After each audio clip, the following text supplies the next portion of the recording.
இந்த இடத்துல ஜடாயுவை பார்த்த உடனே ஜடாயு பெரிய கழுகு அரசன்.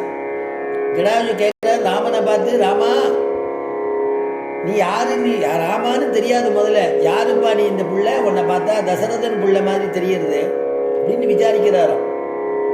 உடனே ராமன் சொல்றாராம், ஆமா நான் அயோத்தி ராஜகுமாரன் தான், தசரதனுடையதான பிள்ளை தாசரதி அப்படிங்கிறான். உடனே ராமா உன்னுடைய அப்பாவெல்லாம் எனக்கு ரொம்ப பழக்கம்னா, எங்கள் அப்பா தவறிட்டார் அப்படின்னு விஷயத்தை சொன்ன உடனே கண்ணீர் மல்கிறார். என்னுடைய சிநேகிதர் அவன். நீ எங்கே தங்க போற? என்ன பஞ்சவடியில் தங்க போகிறேன், 5 ஆல விருட்சங்கள் இருக்கு, அங்கே தங்க போகிறேன்.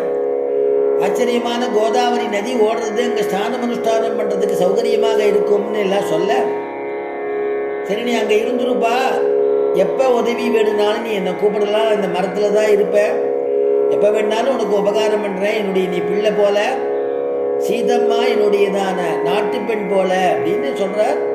பஞ்சவடியில் அறாமல் இருந்துட்டு இருக்கக்கூடிய ஒரு சமயத்தில் மீதி காலங்கள் அங்கே போக்கலாம் அப்படின்னு நினச்சிட்டு இருக்கக்கூடிய ராமனுக்கு ஆச்சரியமான இளைய பெருமாள் ஒரு பர்ணசாலை அமைச்சு கொடுக்குறாராம்.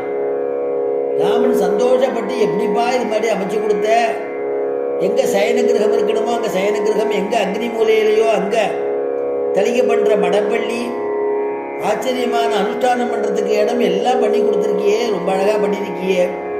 பாவஜ்ஞேன கிருதஜ்ஞேன தர்மஜ்ஞேன ச லக்ஷ்மணா பாவஜ்ஞேன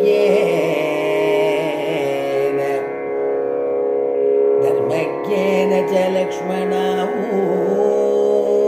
பாவம் அறிஞ்சு என்ன பண்ணணுமோ அது பண்ணியிருக்கேப்பான்னு இளைய பெருமாள் இடத்துல சொல்றானா. ராமபிரான் எனக்கு அப்பா இல்லாத குறையை நீ போக்கின அப்படின்னு ஆலிங்கனம் பண்ணிக்கிறான் இளைய பெருமான. ஆச்சரியமா பர்ணசாலை அமைச்சாச்சு, பிரவேசம் பண்ணியாச்சு. சௌகரியமா இருந்துட்டு இருக்கக்கூடிய சமயத்துல காலத்துல அந்த சமயத்துல என்ன ஆச்சுன்னா, இவனுடைய போராத காலம், யாருடைய போராத காலம்னா ராவணனுடைய போராத காலம் தான். விநாச காலே விபரீத புத்திகின்னு. அப்போ ராவணனிடத்துல சூர்பனக ஒரு விஷயத்தை சொல்றான். என்ன, நடுவில் சூர்பனக வரா, இந்த சமயத்துல தான் சூர்பனக வந்து ஏதோ